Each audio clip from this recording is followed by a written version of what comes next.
লা ইউমিনু আহাদুকুম হাত্তা আকুনা আহাব্বা ইলাইহি মিন ওয়ালিদিহি ওয়া ওয়ালাদিহি ওয়ান নাসি আজমাইন।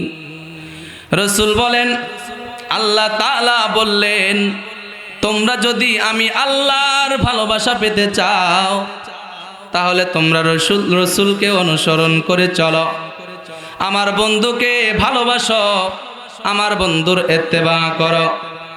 আমি রসুলকে যারা মহব্বত করবে, আমি রসুলকে যারা ভালোবাসবে, আল্লাহ তাআলা তাদেরকে ভালোবাসবেন। শুধু ভালোবাসবেন না, তাদের জীবনের গুনাহ মাফ করে দিবেন। রসুল বললেন, কেমন ভালোবাসবেন? ভালোবাসাটা কেমন হবে? রসুল হাদিসের মধ্যে বলেন, লা ইউমিনু আহাদুকুম হাত্তা আকুনা আহাব্বা ইলাইহি মিন ওয়ালিদিহি ওয়া ওয়ালাদিহি ওয়ান নাসি আজমাইন। আল্লাহ রসুল বললেন, আমার উম্মত যতক্ষণ না তার স্ত্রী, সন্তান, মা বাবা, এমনকি তার নিজের জীবনের থেকে আমি রসুলকে বেশি ভালোবাসতে না পারবে, ততক্ষণ পর্যন্ত সে ঈমানদার দাবি করতে পারে না। বিশ্বনবীজি আর এক হাদিসে বলেন, মান আহাব্বা সুন্নতি ফাকাদ আহাব্বানি ওয়া মান আহাব্বানি কানা মাই ফিল জান্নাহ। শুধু জবানে বলবো রসুলকে ভালোবাসি, কিন্তু কাজে প্রমাণ করতে পারলাম না। রসুল বললেন, ভালোবাসাটা কেমন হবে? বিশ্বনবীজি বললেন, মান আহাব্বা সুন্নতি, যারা আমার সুন্নাতকে মহব্বত করবে, ফাকাদ আহাব্বানি, তারা আমি রসুলকেই মহব্বত করলো। সুবহানাল্লাহ। বুঝে আসছে তো এবার? শুধু মুখে মুখে বলে রসুলকে ভালোবাসি, কাজে প্রমাণ নাই। রসুল বললেন, মান আহাব্বা সুন্নতি ফাকাদ আহাব্বানি ওয়া মান আহাব্বানি, যারা আমার সুন্নাতকে মহব্বত করবে তারা আমি রসুলকেই মহব্বত করলো, আর আমি রসুলকে যারা মহব্বত করবে কানা মাই ফিল জান্নাহ, আমি রসুলের সঙ্গেই তারা জান্নাতে থাকবে। সুবহানাল্লাহ। আমরা রসুলের সঙ্গে জান্নাতে থাকতে চাই। কারা কারা চাই? দোকানে হাত তুলে দেখান তো। লিল্লাহে তাকবীর, নারায়ে তাকবীর। আমরা সকলে জান্নাতে যেতে চাই, ঠিক কি না? তবে জান্নাতে যেতে হলে কাকে মহব্বত করতে হবে? আওয়াজ দিয়ে কোন? আমাদের ভালোবাসা কার জন্য? আরো জোরে বলেন, কার জন্য? আল্লাহ তো শিখায়া দিলেন, আমাকে ভালোবাসার আগে রসুলকে ভালোবাসো। কথা কোন, ঠিক কি না? বহুত প্যারে হতি তুমকো সালাম। আমাদের সবার ভালোবাসা কার জন্য হবে? আবার একবার বলেন তো, জোরে আওয়াজ দিয়ে বলেন। রসুলের জন্য। আমরা রসুলকে দেখিনি, না দেখে ভালোবাসি। কথা কোন, ঠিক কিনা? বহুত প্যারে হতি তুমকো সালাম, মহব্বত কর তুম, মহব্বত কর তুম নবী पर मुदाम, बहुत प्यारे होती तुमको सलाम, बहुत प्यारे होती तुमको सलाम। नबी ना होती पैदा कुछ नहीं होती, सब ही बनाई हुस्न नबी की शामिल, नबी ना होती पैदा कुछ नहीं होती, सब ही बनाई हुस्न नबी की शामिल, लुट जाई सारा जहान, लुट जाई सारा जहान नबी की कदम, बहुत प्यारे होती तुमको सलाम, बहुत प्यारे होती तुमको सलाम। ताला जिस नबी को नम सारे जहां गहे नबी नाम हर दम काहे बरी ताला जिस नबी को नम सारे जहां गहे नबी नाम हर दम रुशाहारई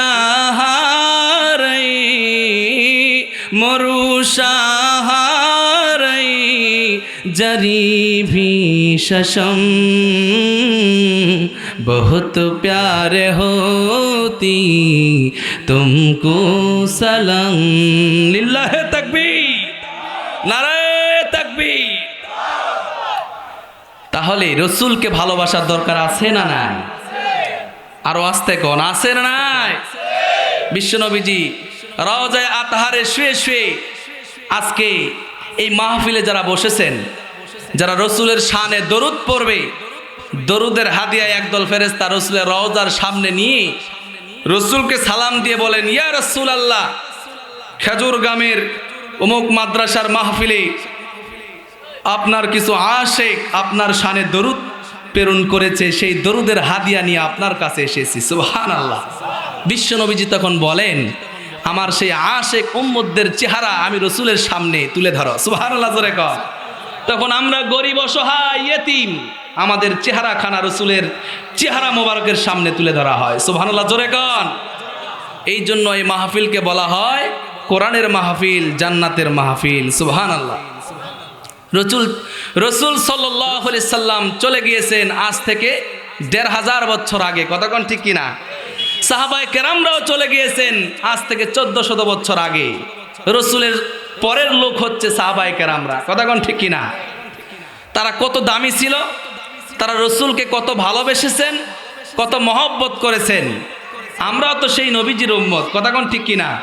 একজন সাহাবী দাঁড়ায়া বললেন, ইয়া রাসূলুল্লাহ, আপনি তো শেষ নবী, দুনিয়াতে সবার শেষে আসছেন, আমরা আপনার শেষ উম্মত, জান্নাতের মধ্যে কি আমরা সবার শেষে যাব? সুন্দর প্রশ্ন না? আমাদের আগে কত নবী আসছে, কত নবীর উম্মত, আমরা তো সবার শেষে দুনিয়াতে আসছি। ইয়া রাসূলুল্লাহ, জান্নাতে কিও আমরা সবার শেষে ঢুকবো? বিশ্বনবীজি বলতেছেন, হারামুন আলাল আম্বিয়া ওয়া হারামুন আলাল উমাম। হে আমার সাহাবীরা, আমি বিশ্বনবীজি সবার শেষে দুনিয়াতে আসছি, কিন্তু আল্লাহ পাক আমি রসুলের নূরকে সবার আগে বানিয়েছেন। সুবহানাল্লাহ। হে আমার সাহাবীরা, আমি রসুল যতক্ষণ না আল্লাহর জান্নাতে না যাব, কোন নবী আল্লাহর জান্নাতে ঢুকতে পারবে না। সুবহানাল্লাহ। ওয়া হারামুন আলাল উমাম, আমার উম্মতরা যতক্ষণ না আল্লাহর জান্নাতে না ঢুকবে, কোন নবীর উম্মত আল্লাহর জান্নাতে ঢুকতে পারবে না। সুবহানাল্লাহ। আমরা দুনিয়াতে আসছি সবার শেষে, জান্নাতে যাব সবার আগে, তাহলে আমরা দামি উম্মত না? সুবহানাল্লাহ। এমন একটা নবীর উম্মত আল্লাহ পাক আমাদেরকে বানিয়েছেন, এই জন্য নিয়ামতের শুকরিয়া আদায় করার দরকার আছে না নাই? কিন্তু আমরা নবীকে ভালোবাসি, কিন্তু সুন্নাত মানতে চাই না, অন্তর থেকে ভালোবাসি না, মুখে মুখে ভালোবাসি। যদি অন্তর থেকে আমাদের ভালোবাসা হইতো, তাহলে রসুলের প্রত্যেকটা সুন্নাত আমরা পালন করতাম, ঠিক কিনা জোরে কন? সাহাবায়ে কেরামরা রসুলকে কেমন অনুসরণ করেছেন, শুধু সুন্নত মানে নাই, তারা রসুলের মহব্বতে, দিনের মহব্বতে ঘর বাড়ি ছেড়ে, স্ত্রী সন্তান ছেড়ে দেশ থেকে দেশান্তর হয়েছে, ঠিক কিনা? এমনকি তারা জিহাদের ময়দানে গিয়ে শাহাদাত বরণ করেছেন, বুকের তাজা রক্ত আল্লাহর জমিনে ঢেলে দিয়েছেন, ঠিক কিনা জোরে কন? এই জন্যই তো আল্লাহ তাআলা তাদের উপরে নাজিল করেছেন কোরআনের আয়াত, রাদিয়াল্লাহু আনহুম ওয়া রাদু আন। আল্লাহ তাদের উপরে খুশি হয়ে গিয়েছেন, বলি সুবহানাল্লাহ। এইরকম একজন সাহাবী, রসুলের প্রত্যেকটা সাহাবী বড় বড় দামি সাহাবী। এই জন্যই তো কবি বলতেছেন, হযরত মুআবিয়া রাদিয়াল্লাহু তাআলা আনহু যে ঘোড়ার পিঠে আরোহণ করে জিহাদের ময়দানে রওনা দিয়েছিলেন, ওই ঘোড়ার পায়ের একটি ঢুলিকে যদি 70 ভাগ করা হয়, আর 70 ভাগ করার পরে এক টুকরাকে যদি এক পাল্লায় দেওয়া হয়, আর এক পাল্লায় যদি জুনায়েদ বাগদাদির মতো বড় বড় অলি গাউস কুতুবকেও দেওয়া হয়, ওই ঘোড়ার একটি ধুলিকুনাকে 70 ভাগ করার পরে এক ভাগই বেশি হয়ে যাবে। সুবহানাল্লাহ। চিন্তা করা যায় সাহাবায়ে কেরামদের মর্যাদা কতটুকু। বিশ্বনবীজির একজন সাহাবী, নাম হইতেছে সাদ সালামি। কি নাম? আমার সঙ্গে একটু আওয়াজ দিবেন, কি নাম? সাদ সালামি। ক্লাস বোঝেন? টিচার যখন ক্লাস করে ছাত্ররা সামনে বসে থাকে, অর্ধেক বলে স্যার, অর্ধেক বলে ছাত্ররা। কথা কোন ঠিক কিনা? তো এখানে আপনারা শিখতে আসছেন, আল্লাহ পাক যদি আমার জবান থেকে কিছু কথা বের করে দেয়, আপনারা নিয়ে যেতে পারবেন, ঠিক কিনা? তো আমার সঙ্গে আপনারা একটু কথা বলবেন, চুপ করে বসে থাকবেন না। সাহাবীর নাম কি বললাম? আরো জোরে বলেন, কি নাম? শিখে যেতে হবে। খেলোয়াড়দের নাম তো আমরা ভালোই মুখস্থ রাখতে পারি, ঠিক কিনা? কিন্তু সাহাবীদের নাম বলতে পারি না। সাদ সালামি বিশ্বনবীজির কাছে আসলেন, মসজিদে নববীতে এমনভাবে কান্না করতেছে। দয়ার নবী, মায়ার নবী কান্না দেখে সাদ সালামিকে বলতেছে, মা ইউবকিকা ইয়া সাদ, সাদ তুমি কান্না করতেছো কেন? এমনভাবে কেন কান্না করছো? তোমার কান্না আমি নবীজির হৃদয়ে সয় না, আমার সহ্য হচ্ছে না তোমার কান্না, কান্না বন্ধ করো। হযরতে সাদ সালামি বলতেছে, ইয়া রাসূলুল্লাহ, আমি কেমনে কান্না বন্ধ করব? আমি সামনে দেখতেছি, আমার চোখের সামনে জাহান্নাম ভাসতেছে, আমার অন্তরের মধ্যে ভয়, না জানি আমার ইন্তেকালের পরে আমার আল্লাহ আমাকে আল্লাহর জাহান্নামে নিক্ষেপ করে। সুবহানাল্লাহ, জোরে কর। সাহাবীর অন্তরের মধ্যে কিসের ভয়? জাহান্নামের। কিসের ভয়? জাহান্নামের। আল্লাহ রাসূল বললেন, সাদ সালামি, জাহান্নামের ভয় হওয়ার কারণটাই স্বাভাবিক, তবে তোমার কান্নার কারণটা আমি রাসূলকে একটু খুলে বলো। হযরতে সাদ সালামি কান্না করে করে বলে, ইয়া রাসূলুল্লাহ, ইয়া হাবিবাল্লাহ, আসলামতু ক্বাবলা নাজলিসা ফি হাযাল মাজলিসি বিথামানিয়াতি আশহুর। ওগো নবীজি, আজ থেকে 8 মাস পূর্বে রক্ত ঝরা দিন ইসলামের কালিমা পড়ে আমি সাদ সালামি কালিমা পড়ে মুসলমান হয়েছি। ইয়া রাসূলুল্লাহ, এই 8 মাসের মধ্যে আপনার প্রত্যেকটা সুন্নাত পালন করেছি, একটা সুন্নাত বাদ দেই নাই। কিন্তু ইয়া রাসূলুল্লাহ, ইয়া হাবিবাল্লাহ, একটা সুন্নাত পালন করতে পারতেছি না, একটা সুন্নাত মানতে পারি না। কিন্তু ইয়া রাসূলুল্লাহ, এই সুন্নাতটা মানার জন্য 8টি মাস ধরে চেষ্টা করতেছি। ওগো নবীজি, এই একটা সুন্নাত পালন করার জন্য মদিনার প্রান্তে প্রান্তে ঘুরেছি, মদিনার প্রত্যেকটা বাড়িতে গিয়েছি, মদিনার প্রত্যেকটা বাড়িতে এই সুন্নাতটা মানার প্রস্তাব নিয়ে গিয়েছি। ইয়া রাসূলুল্লাহ, ইয়া হাবিবাল্লাহ, আমি সাদ সালামের টাকা নাই, আমি সাদ সালামের বাড়ি নাই, আমার চেহারাটা ভালো না, আমার চেহারার মধ্যে বসন্তের দাগ, আমি দেখতে বাটু খাটো, আমার চেহারা ভালো না, আমার মা নাই, বাবা নাই, আমার ঘর বাড়ি নাই, আমার টাকাও নাই। ইয়া রাসূলুল্লাহ, আমি প্রত্যেকটা সুন্নাত পালন করেছি, কিন্তু এই সুন্নাত বিবাহ পালন করতে পারতেছি না। মদিনার কোনো বাবা আমি কালো সাদ সালামের সঙ্গে তাদের কন্যার সঙ্গে বিবাহ দিতে চায় না। ইয়া রাসূলুল্লাহ, ইয়া হাবিবাল্লাহ, আমার অন্তরের মধ্যে ভয়, আমার ইন্তেকাল যদি হয়ে যায়, এই সুন্নাতটা মানার আগেই যদি আমার ইন্তেকাল হয়ে যায়, আল্লাহ পাক যদি আমাকে ডেকে ডেকে বলে, সাদ সালামি, তুমি কেন তোমার জীবদ্দশায় বিশ্ব নবীজির সেই সুন্নাতকে পালন করলে না? ইয়া রাসূলুল্লাহ, আমি তো ধরা খেয়ে যাব, আমি কি উত্তর দিব? এই জন্যই তো আমি জাহান্নামের ভয়ে কান্না করতেছি। জাহান্নামের আগুন কেমনে সইব? বিশ্ব নবীজি বলতেছে, সাদ সালামি রে, কান্না করো না, টেনশন করো না, আমি পয়গাম্বর, তোমার গার্জিয়ান, তুমি টেনশন করো না, এই সুন্নাতটা তুমি পালন করতে পারবে। সুবহানাল্লাহ। সাদ সালামি, দেরি করো না, মদিনার মধ্যে আমর বিন ওয়াহাবের বাড়ি চলে যাও। আমর বিন ওয়াহাব মদিনার মধ্যে ধনাঢ্য একজন ব্যক্তি, মদিনার মধ্যে নাম করে একজন প্রভাবশালী ব্যক্তি। তার একটা সুন্দরী কন্যা রয়েছে যার উপাধি হইতেছে হুরে মদিনা। এত সুন্দর কন্যা কোনো মানুষ তাকে দেখে নাই। সাদ সালামি এই মেয়েটাকে বিবাহ করার জন্য রাজা বাদশার ছেলেরা পর্যন্ত পাগল পারা হয়ে গিয়েছে। সাদ সালামি তুমি চিন্তা করো না, তুমি চলে যাও মদিনার আমর বিন ওয়াহাবের বাড়ি। যায় বলবাম বিশ্ব নবীজি আমাকে পাঠিয়েছেন আর বলেছেন জাওয়াজানি রাসূলুল্লাহ সাল্লাল্লাহু আলাইহি সাল্লাম। অন্তরের মধ্যে আনন্দ, এইবার সুন্নাতটা পালন হবে। সাদ সালামি চলে গেলেন আমর বিন ওয়াহাবের বাড়ির সামনে, অন্তরের মধ্যে আনন্দ। সালাম দিলেন, আমর বিন ওয়াহাব ঘরের দরজা খুলে দিলেন। কে গো তুমি? বলে আমি সাদ সালামি, বিশ্বনবীজি আমাকে পাঠিয়েছেন, বলেছেন জাওয়াজানি রাসূলুল্লাহ।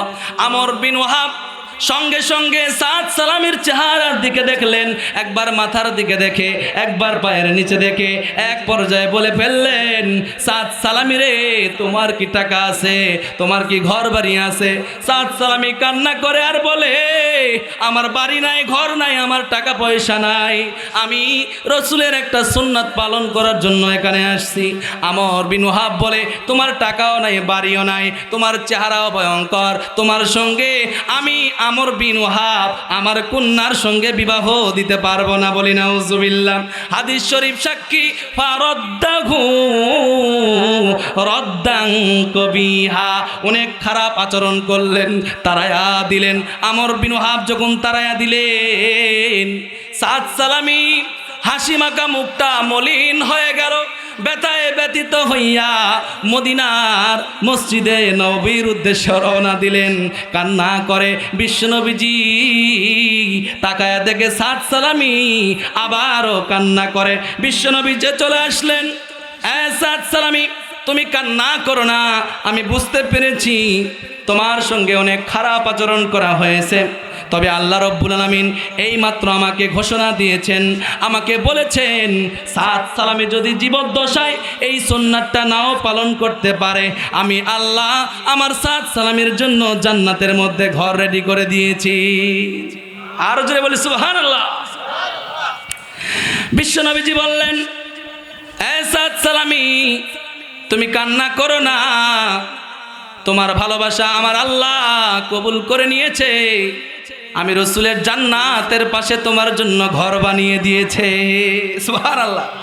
এইদিকে আমর বিন ওয়াহাবের মেয়েটা ছিল দিনদার, পরহেজগার, বাবাকে ডেকে ডেকে বলতেছে ওগো প্রাণের আব্বা জান, কে যেন এসেছিল বিবাহের প্রস্তাব নিয়ে, বিশ্বনবীজি পাঠিয়েছেন। ওগো প্রাণের আব্বা জান, আমি আবার খেয়াল করে দেখলাম ছেলেটা মন খারাপ করে কান্না করতে করতে চলে গেল। আপনি কি বললেন? বিশ্বনবীজি তো পাঠিয়েছেন। এবার আমর বিন ওয়াহাব বলতেছে মারে, ছেলেটার নাম হইতেছে সাদ সালামি, চেহারাটা কালো, দেখতে ভয়ঙ্কর, টাকা নাই, ঘর বাড়ি কিছু নাই, তোমার মতো এত সুন্দর সুশ্রী মেয়েকে কেমনে তার হাতে উঠায় দেই? মারে আমি তাকে তাড়াইয়া দিয়েছি, তার সঙ্গে তোমাকে বিবাহ দিব না। সঙ্গে সঙ্গে মেয়ে ডাক দিয়ে বলতেছেন ইয়া আবাতা আন্না যা।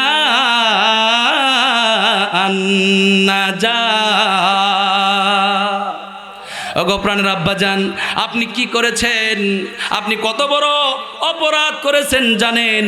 আল্লাহ রব্বুল আলামিন আপনার কাছে জান্নাত কেনার জন্য জান্নাতের সার্টিফিকেট পাঠিয়েছে, আর আপনি সেই জান্নাতকে ক্রয় না করে কেমন করে জাহান্নাম ক্রয় করে নিলেন? আব্বা, আপনি ছেলেটার দিকে তাকাইলেন, ছেলেটার চেহারার দিকে তাকাইলেন, কিন্তু তারা ইমানের দিকে দেখলেন না।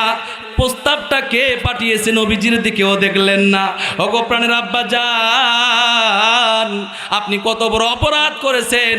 যান যান, জলদি করে বিশ্ব নবীজির দরবারে চলে যান, যা বলবেন আমার আদরের কন্যা, আমার কলিজার টুকরা মেয়ে সাদ সালামের সঙ্গে বিবাহে বসতে রাজি হয়ে গিয়েছে। ভালো লাগতেছে না বুঝি? তাহলে জোরে বলেন না সুবহানাল্লাহ। আমর বিন ওয়াহাব আর দেরি করলেন না, বিশ্ব নবীজির কাছে চলে গেলেন, সালাম দিলেন, ইয়া রাসূলুল্লাহ, ইয়া হাবিবাল্লাহ, আমার ভুল হয়ে গিয়েছে, আমার অপরাধ হয়ে গিয়েছে, আমি বুঝতে পারি নাই, আমার আদরের কলিজার টুকরা আমি সাদ সালামের সঙ্গে বিবাহে বসতে রাজি হয়ে গিয়েছে, আমি বাবাও রাজি, আর দেরি করবেন না, তাড়াতাড়ি করে সাদ সালামের সঙ্গে আমার মেয়ের বিবাহের ব্যবস্থা করে দিন। সুবহানাল্লাহ।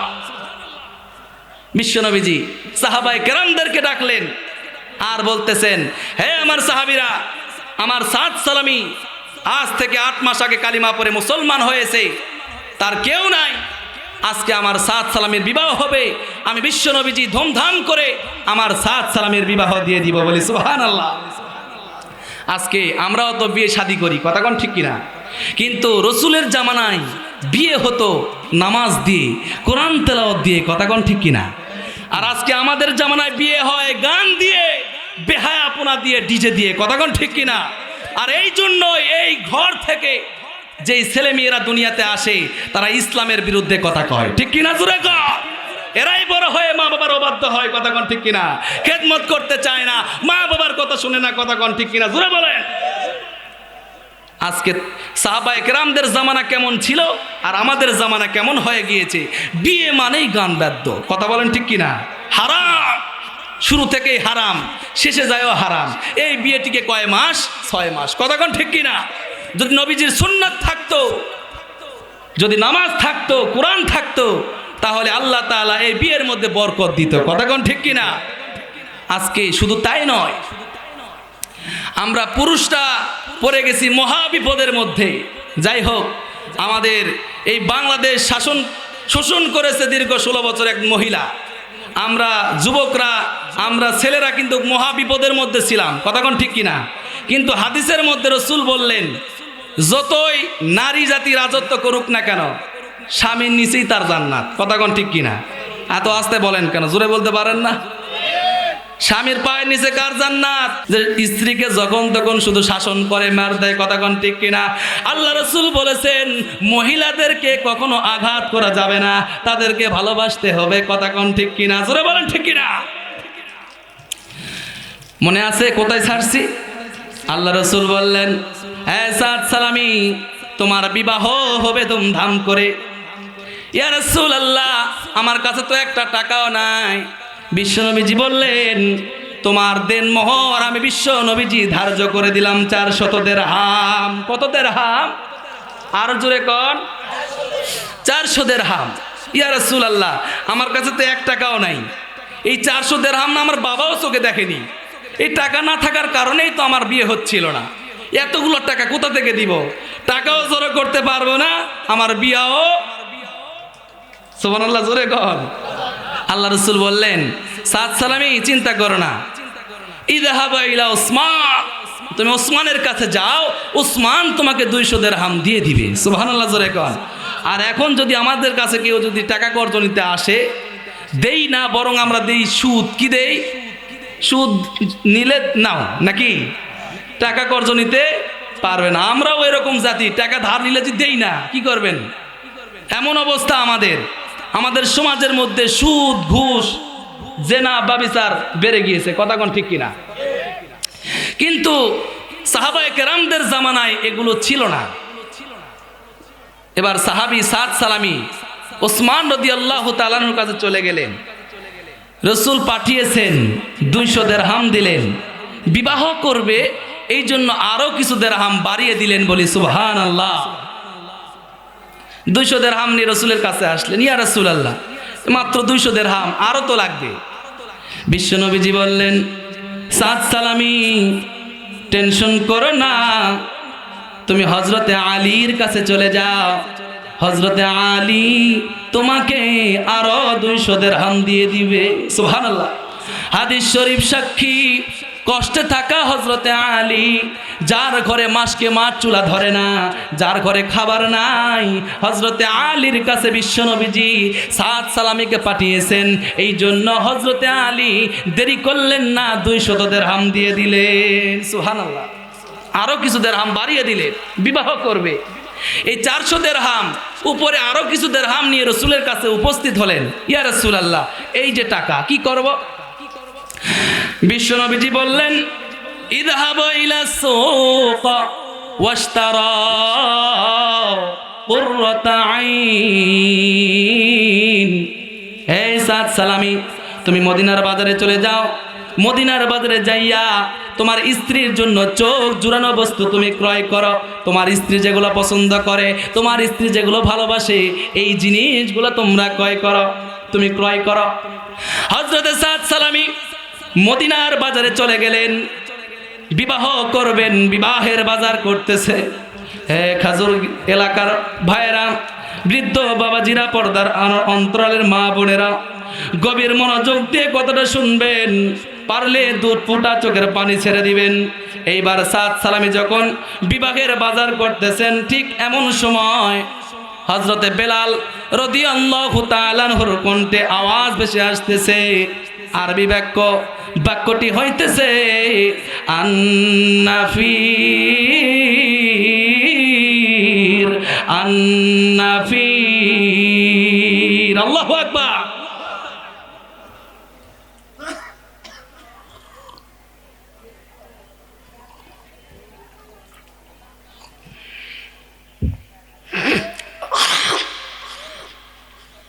এটা ছিল জিহাদের ডাক। কিসের ডাক? আরো আস্তে কোন কিসের ডাক? জিহাদের ডাক। আন্নাফির কে আসো? বিশ্বনবীজির সাহাবীরা। বিশ্বনবীজি জিহাদের ময়দানে চলে গিয়েছে। তোমরা আর দেরি করো না, যে যেখানে আসো সেইখান থেকে জিহাদের ময়দানে দৌড়ে চলে আসো। সাদ সালামির কানে যখন এই আওয়াজটি ভেসে আসলো, সঙ্গে সঙ্গে সাদ সালামি আকাশের দিকে তাকাইলেন। আকাশের দিকে তাকায়া আল্লাহকে ডাক দিয়ে বলতেছে, মালিক, যেই নবীজিকে ভালোবাসার জন্য, যেই নবীজিকে অনুসরণ করে চলার জন্য, একটা সুন্নাত মানার জন্য বিশ্ব নবীজির কাছে আসলাম, আজকে সেই সুন্নাতটা পালন করার জন্য মদিনার বাজারে আসলাম, বিবাহের বাজার করার জন্য। কিন্তু বিশ্ব নবীজি জিহাদের ময়দানে চলে গিয়েছে। কাফেরদের হাতে মার খাবে, রক্ত ঝরাবে, কাফেরের বাচ্চারা বিশ্বনবীজিকে আঘাত করবে। আর আমি সাদ সালামি জিহাদের ময়দানে থাকবো না, বিবাহ বন্ধনে আবদ্ধ হয়ে স্ত্রীর সঙ্গে বাসর ঘরে পুষ্প কাননে স্ত্রীর সঙ্গে থাকবো, তা হতে পারে না। ওগো নবীজি, আমি বিবাহের স্ত্রীর সঙ্গে থাকতে পারবো না। আল্লাহ রব্বুল আলামিনকে ডাক দিয়ে বলতেছে, মালিক, আমি বিবাহ বন্ধনে আবদ্ধ হতে চাই না। যেই নবীজির মহব্বতের জন্য আমি সাদ সালামি 8টি মাস ধরে কষ্ট করলাম, আজকে সেই নবীজি জিহাদের ময়দানে মার খাবে, আমি সাদ সালামি থাকবো না, তা হতে পারে না। হাদিস শরীফ সাক্ষী। হযরতে সাদ সালামি বিবাহের বাজার ফেরত দিয়ে ওই টাকা দিয়ে একটা ঢাল ক্রয় করলেন, একটা তরবারি বল্লম ক্রয় করে, একটা ঘোড়া ক্রয় করে, কালো কাপড় দিয়ে চেহারাকে আবৃত করে ছুটে চললেন জিহাদের ময়দানে। আল্লাহু আকবার জোরে কর। আমরা হলে কি করতাম? এমনি এমনি সাহাবায়ে কেরামরা এত দামি হয় নাই। সাদ সালামি চলে গেলেন, ছুটে চললেন জিহাদের ময়দানে। যুদ্ধ শুরু হয়ে গেল, তুমুল আকারে যুদ্ধ চলতেছে। সাহাবায়ে কেরামরা তাকায়া দেখতেছে, মুসলমানদের পক্ষে একজন ব্যক্তি ঘোড়ার পিঠে যুদ্ধ করতেছে, চেহারা দেখা যায় না, চেহারার মধ্যে কালো কাপড়, কিন্তু সাহাবায়ে কেরামরা দেখতেছে যুদ্ধ করতেছে মুসলমানদের পক্ষ হয়ে। এক পর্যায়ে হযরতে সাদ সালামির বুকে একটা কাফেরের তীর এসে লাগে। হযরতে সাদ সালামি সঙ্গে সঙ্গে জমিনের মধ্যে পড়ে যায়। আরেকজন কাফের হযরতে সাদ সালামিকে শাহাদত করে দেয়। সুবহানাল্লাহ। যুদ্ধ শেষ হয়ে গেল। বিশ্বনবীজি বললেন, সাহাবায়ে কেরামরা, দেখো না আমার কোন কোন সাহাবী শহীদ হয়েছে, তাদের লাশগুলো তোমরা একত্রিত করো। এবার সাহাবায়ে কেরামরা শহীদদের লাশ যখন একত্রিত করতেছেন, দেখতেছেন দূরে একটা লাশ পড়ে আছে, চেহারা দেখা যায় না, শুধু কালো একটা হাত বের হয়ে আছে। সাহাবায়ে কেরামরা বলতেছেন, এটা তো মনে হয় সাদ সালামির হাতের মতো লাগে। সাদ সালামি তো বিবাহের বাজার করতে গিয়েছে, আজকে তার বিবাহ, তাহলে এই হাতটা কার? চেনা চেনা লাগে। নবীজির কাছে চলে গেলেন, ইয়া রাসূলুল্লাহ, জিহাদের ময়দানে একজন কালো সাহাবীর লাশ পড়ে আছে, চেহারা দেখা যায় না কিন্তু চেনা চেনা লাগে, সাদ সালামির মতো মনে হয়। বিশ্ব নবীজি চলে আসলেন, লাশের পাশে দাঁড়ায়া সাহাবায়ে কেরামদেরকে বললেন, সাহাবীরা রে, তোমরা শরীর থেকে কাপড়খানা সরাও। বিশ্ব নবীজি একটা নজর দেখার জন্য অবাক দৃষ্টিতে তাকায় আছে। সাহাবায়ে কেরামরা আস্তে আস্তে যখন শরীর থেকে কাপড়খানা সরায়, সরানো যখন শেষ, বিশ্বনবীজি তাকায় দেখে আর কেউ নয়, আশিকে রাসূল সাদ সালামের দেহটা জিহাদের ময়দানে পড়ে আছে। আল্লাহু আকবার। বিশ্বনবীজি লাশের দিকে তাকায়া মুক্তার দানার মতো পানি ঝরঝর করে ছেড়ে দিলেন। হযরতে আনাস রাদিয়াল্লাহু তাআলা আনহু তাকায়া দেখে বিশ্বনবীজি কান্না করে চোখ দিয়ে পানি পড়ে যায়। আবার কিছুক্ষণ পরে বিশ্বনবীজি মুস্কি হাসি দিলেন। তার কিছুক্ষণ পরে বিশ্বনবীজির চেহারাটা ঘোরাইয়া নিলেন। এইখানে তিনটি ঘটনা ঘটে গেল। আনাস রাদিয়াল্লাহু তাআলা আনহু বিশ্বনবীজিকে বললেন, ইয়া রাসূলুল্লাহ, আপনি সাদ সালামের লাশটা দেখে কান্না করলেন, আবার মুস্কি হাসি দিলেন, আপনার চেহারা মোবারক ঘুরায় নিলেন। বিশ্বনবীজি বলেন, সাহাবীরা রে, আমি রসুল যা দেখি তোমরা তা দেখো না, আমি রসুল যা জানি তোমরা তা জানো না। কথা কোন ঠিক কিনা? আমি দেখতেছিলাম আমার সাদ সালামি আমার কাছে এসেছিল, পাগলের মতো মসজিদে নববীতে কান্না করতেছে আর বলতেছে, ওগো নবীজি, একটা সুন্নাত পালন করতে পারতেছি না, আমার হৃদয়ের মধ্যে জাহান্নামের ভয়, একটা সুন্নাত পালন করতে পারি নাই। কিন্তু আজকে আমার সাদ সালামি সেই সুন্নাতটা পালন করতে মদিনার বাজারে চলে গেল, কিন্তু কার কানে কে যেন এই আওয়াজটি পৌঁছায়া দিল, বিশ্বনবীজি জিহাদের ময়দানে এই পাগল আর বিবাহের বাজার করে নাই, বিবাহের বাজার ফেরত দিয়ে ওই টাকা দিয়ে ঘোড়া ঢাল বল্লম ক্রয় করে জিহাদের ময়দানে চলে আসছে। সাহাবীরা রে, শুধু তাই নয়, বীরের বেশে যুদ্ধ করে আমার সাদ সালামি আমি রসুলকে ভালোবেসে দিনকে প্রাধান্য দিয়ে তার বুকের তাজা শেষ সম্বল, বুকের তাজা রক্ত ঢেলে দিয়ে আল্লাহর জমিনে শাহাদত বরণ করেছে। সুবহানাল্লাহ। এই জন্য আমি বিশ্বনবীজি কান্না করলাম, আমি মুস্কি হাসি দিলাম, এই জন্য আজকে আমার সাদ সালামি যদি বিবাহ করত, মদিনার মধ্যে হুরে মদিনা সবচেয়ে সুন্দরী মেয়েকে বিবাহ করতে পারত, কিন্তু আমার সাদ সালামি তা না করে দিনকে প্রাধান্য দিয়ে শাহাদত বরণ করার কারণে আমার আল্লাহ আমার সাদ সালামের সঙ্গে জান্নাতের হুরের সঙ্গে বিবাহ দিয়ে দিতেছে। সুবহানাল্লাহ জোরে কোন। এই জন্য আমি বিশ্ব নবীজি মুস্কি হাসি দিলাম, আমি চেহারা সরাইয়া নিলাম, আমি দেখতেছিলাম আমার সাদ সালামির দেহটা নেওয়ার জন্য অসংখ্য জান্নাতের হুর পরীরা দৌড়ে দৌড়ে আসতেছে। দৌড়ে দৌড়ে আসার কারণে তাদের শরীর থেকে কাপড় কানা সরে যায়। আমি রসুলের দেখা ঠিক নয়, এই কারণে আমি বিশ্ব নবীজি চেহারা সরাইয়া নিয়েছি। সুবহানাল্লাহ।